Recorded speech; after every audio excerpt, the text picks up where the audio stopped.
私たちばっかりこんな目に。欲しけりゃくれてやるわよ、こんな石。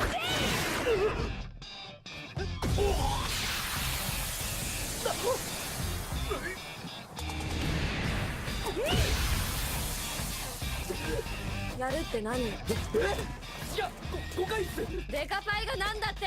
いや、俺はもうちょい心配の。Question simple, pour une personne basique comme toi, tu ne t'es jamais demandé ce que je pourrais faire de ta chienne de vie si tu avais le pouvoir de stopper le temps?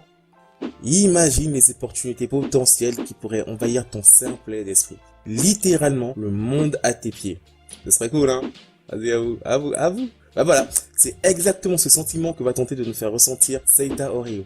Quand le fantastique, la science-fiction, les croyances fusionnent pour ne laisser place qu'au drame et à la terreur, je me dois de lâcher un yo les gens, c'est Moon.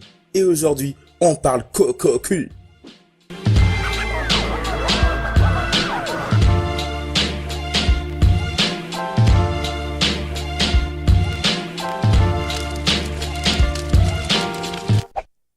Avant de commencer, je tiens à préciser qu'il est possible qu'il y ait du spoil. Enfin, je suis pas très sûr, mais bon, je te garantis rien. Bon, auquel cas, franchement, Osef, ça va pas t'empêcher de kiffer l'œuvre, donc viens pas me chialer dans les pattes.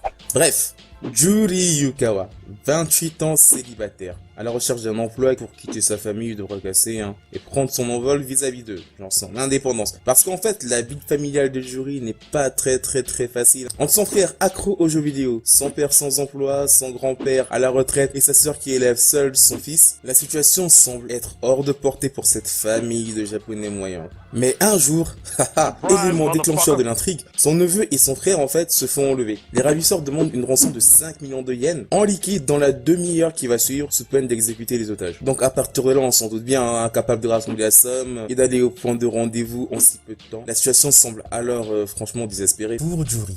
C'est alors que grâce à une mystérieuse pierre que gardait son grand-père, que Juri et le reste de sa famille présente se rendent dans un monde parallèle appelé la Stésie. Un monde dans lequel le temps est stoppé. Mais cependant, il semble qu'ils ne soient pas être les seuls à pouvoir bouger librement dans la Stésie. Ne te pose même pas la question, oui, c'est génial. Ouais, à ce point. Ouais. Bon, déjà, comme la plupart des animes japonais, c'est l'adaptation d'un manga du même nom, sorti en 2008 au Japon, et adapté depuis février 2018 pour nous, le grand public, tu vois. Bref, pourquoi Moon, aka ma personne, a-t-il décidé de parler de ça? Bah, tout simplement parce que c'est cool et c'est vraiment fun. Et ça change de tout ce qui se fait en ce moment, juste pour ne pas citer de nom. Dragon Ball Z. Bien que le thème espace et temps ait déjà été abordé plusieurs fois en anime et au cinéma, n'est-ce pas, Trunk et Marty, il a pour la plupart été assez rare de voir une œuvre qui se basait entièrement sur le principe de temps figé. Et c'est en ce sens que je trouve que Kokoku est vraiment original. D'autant plus que comme dans The Walking Dead, ce n'est pas tellement la contrainte des zombies, donc dans le cas présent ici du temps figé, qui prend le rôle majeur de l'histoire. Non. C'est plutôt comment les protagonistes vont évoluer dans ce monde qui leur est inconnu. Et les relations qui vont se nouer entre les personnages. Fais pas genre tu vois pas ce que je veux dire alors que tu connais clairement les bails. T'en as déjà vu ce type d'histoire. Ouais. Kokoku a personnellement su me séduire par son univers et les enjeux mis en place. Écoute, c'est simple. Tout au long de l'anime, une atmosphère pesante, voire même étouffante parfois, pèse dans l'air. Tu auras constamment l'impression d'être oppressé et à l'étroit dans un monde qui pourtant est majoritairement ouvert. Et l'absence totale d'OST fréquente et récurrente comme t'en auras dans les animes comme Fairy Tail ou One Piece n'arrange pas en fait le cas quoi, n'arrange vraiment pas cette sensation d'oppression. Le fait que le temps soit bloqué au crépuscule ajoute une ambiance fataliste à l'œuvre en fait. Et malgré tout ça, la plus grosse réussite de l'œuvre reste encore dans la manière dont ont été traités et développés les personnages, majoritairement sur le point de vue émotionnel et psychologique, car on se rend rapidement compte que plein de secrets rôdent autour de cette famille et que les événements du passé ont des répercussions dans le monde figé en fait. Et le fait de montrer à quel point un fanatisme poussé n'aboutit qu'à se faire entuber est plutôt intéressant et t'apprendra à réfléchir avant de suivre le mouvement comme un mouton. Bref. S'il fallait néanmoins trouver quelques points négatifs à cet animé, ce serait peut-être le nombre de personnages assez importants à suivre dans un espace paradoxalement aussi restreint. Mais ce pseudo-défaut est quasiment rattrapé par le rythme même de l'animé. Regarde, c'est assez particulier parce que nous avons là un anime qui prend vraiment son temps pour poser les bases de son univers, mais qui paradoxalement et réciproquement a un rythme assez soutenu.